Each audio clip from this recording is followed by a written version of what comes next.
Hablaremos de clases abstractas. En algunos casos es útil definir una clase general solamente para agrupar datos y comportamientos de una serie de clases. Y esta clase general se usa como clase base dentro de una jerarquía de clases. A estas clases se les conoce como clases abstractas. Una clase abstracta es una clase para la que no se van a definir objetos, porque como vamos a ver un poquito más adelante, una clase abstracta no está completa. Entonces, las clases derivadas tienen que definir las piezas faltantes para que ahora se conviertan en clases concretas y así se pueda definir objetos con ellas. El ejemplo más común para explicar el concepto de una clase abstracta es el de la clase figura y sus clases derivadas círculo, rectángulo, triángulo. La clase base, figura, tiene todos los datos comunes para todas las figuras existentes: color, coordenadas de pantalla, color de relleno, color de orilla, etc.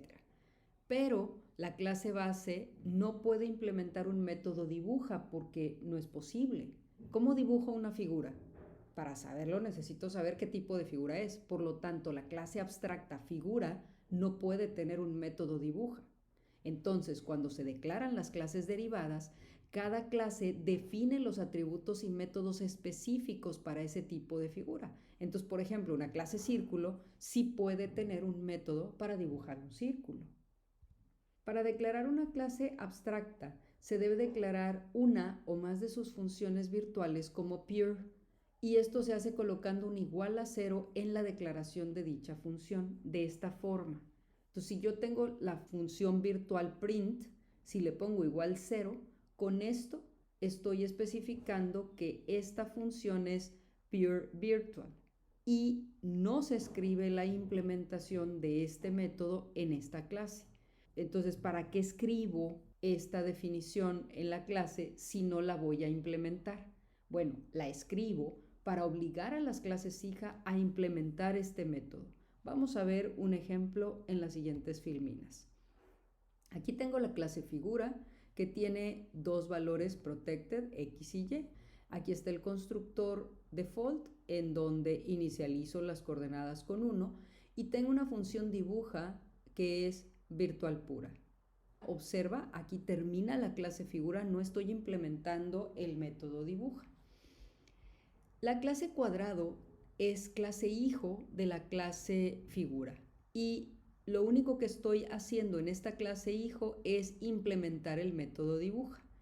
Y el método dibuja para un cuadrado, bueno, pues aquí dibuja un cuadrado y muestra la coordenada de la pantalla en la que se encuentra. Algo importante es que las clases hijo tienen que redefinir el método dibuja de la clase padre, que es abstracta, para que esta clase se convierta en una clase concreta. Además de esa, pues tengo la clase triángulo, que también hereda de figura, y lo único que hace también es implementar el método dibuja. Aquí está, aquí dibujo un triángulo y aquí pongo las coordenadas en donde está. Ahora vamos a ver el main. En el main yo puedo tener un arreglo de apuntadores a objetos de tipo figura en donde yo creo diferentes objetos.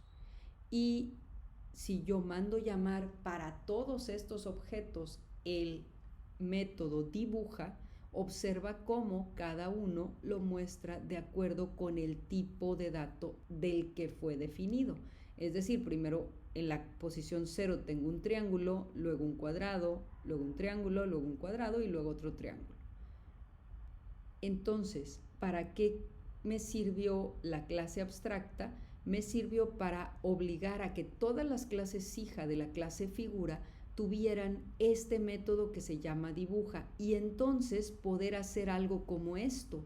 Puedo llamar el mismo nombre de método para todas porque sé que todas tienen un método que se llama dibuja. Si yo agregara alguna otra figura, por ejemplo, círculo, que aquí no está, pues círculo tendría que implementar a fuerza el método dibuja porque está heredando de la clase figura y esto me obliga a que las clases hijo lo implementen para poder entonces yo crear aquí objetos de tipo figura y agregarlos al arreglo. Este es entonces el concepto de clases abstractas.